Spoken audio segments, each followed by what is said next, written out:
Hi കൂട്ടുകാരെ, കണ്ടിട്ട് തന്നെ കൊതിയാവുന്നില്ലേ? അപ്പൊ എന്താ ഇത്? നമ്മുടെ ഞണ്ട കേട്ടോ, തേങ്ങ അരച്ച് വെച്ച ഞണ്ട് കറിയാണ് നമ്മളിന്ന് ഉണ്ടാക്കാൻ പോകുന്നത്. അപ്പൊ അതിന് വേണ്ടി ഇൻഗ്രീഡിയൻസ്: കൊച്ചുള്ളി, പച്ചമുളക്, തക്കാളി, ഇഞ്ചി, വെളുത്തുള്ളി, തേങ്ങാക്കൊത്ത്, കറിവേപ്പില.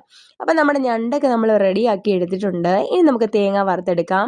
അതിന് ആവശ്യമായിട്ടുള്ള തേങ്ങയൊക്കെ നമ്മൾ അടുപ്പിൽ വെച്ചു. കുറച്ച് ജീരകവും മഞ്ഞൾപ്പൊടിയൊക്കെ ഇട്ട് കൊടുത്ത് നന്നായിട്ടൊന്ന് വഴറ്റിയെടുക്കാം. തേങ്ങ നമ്മൾ നല്ലതായിട്ടൊന്ന് ചൂടാക്കി എടുക്കുന്നുണ്ട്. ഇനി നമുക്ക് വേണ്ടത് കുറച്ച് കറിവേപ്പിലയും കൊച്ചുള്ളിയും കൂടെ നമ്മൾ അതിലേക്ക് ഇട്ട് കൊടുക്കുന്നുണ്ട്. അപ്പം തേങ്ങയൊക്കെ നന്നായിട്ടൊന്ന് മൂത്ത് വരുമ്പോഴത്തേക്കും നമുക്ക് പൊടികൾ ഓരോന്നായിട്ട് ഇട്ട് കൊടുക്കാം. ആദ്യം മുളക് പൊടി, പിന്നെ മല്ലിപ്പൊടി. അപ്പോൾ എരിവിനനുസരിച്ചാണ് നമ്മളിവിടെ ചേർത്തിരിക്കുന്നത്. ഓരോ ടീസ്പൂൺ വെച്ചാണ് ഇട്ട് കൊടുത്തിരിക്കുന്നത്. അപ്പോൾ അതൊക്കെ നമ്മളൊന്ന് അരച്ചെടുക്കുന്നുണ്ട്. അതിനുശേഷം നമുക്ക് കറി വെക്കുന്നതിനുള്ള ഉരുളിയൊക്കെ നമ്മൾ അടുപ്പിൽ വെച്ച് അതിലേക്ക് കടുക് പൊട്ടിച്ചു, തേങ്ങാക്കൊത്തിട്ട് ഇട്ട് കൊടുക്കുന്നുണ്ട്.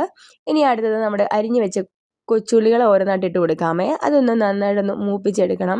അത് ചെറുതായിട്ടൊന്ന് മൂത്ത് വന്നതിന് ശേഷം നമ്മുടെ അരിഞ്ഞു വെച്ച തക്കാളിക്ക് അതിലേക്ക് ഓരോന്നായിട്ട് ചേർത്ത് കൊടുക്കുന്നുണ്ട്. ഇനി നമുക്ക് പൊടികൾ ഓരോന്നായിട്ട് ഇട്ട് കൊടുക്കാം. ആദ്യം തന്നെ മഞ്ഞൾപ്പൊടി ഇട്ടു, ഒന്ന് വഴറ്റിയെടുക്കുന്നുണ്ട്. അതിനുശേഷം നമ്മൾ വീണ്ടും 1 ടീസ്പൂണ് മുളക് പൊടി ഇട്ട് കൊടുക്കുന്നുണ്ട്. ഇനി നമുക്ക് വേണ്ടത് ഗരം മസാലയാണ്. ഗരം മസാല നമ്മൾ വീട്ടിൽ റെഡിയാക്കിയ ഗരം മസാലയാണ്. അതിനുശേഷം നമ്മളിനി അടുത്തതായിട്ട് ചേർക്കാൻ പോകുന്നത് ഉലുവ പൊടിച്ചതാണ്. അതും ചേർത്ത് കൊടുത്ത് നമ്മൾ സ്വല്പം കുരുമുളക് പൊടി ചേർക്കുന്നുള്ളൂ. നമ്മൾ ആവശ്യത്തിന് മുളക് പൊടി ചേർത്തിട്ടുള്ളത് കൊണ്ട് നമ്മൾ സ്വല്പം കുരുമുളക് ചേർത്തിട്ടുള്ളൂ.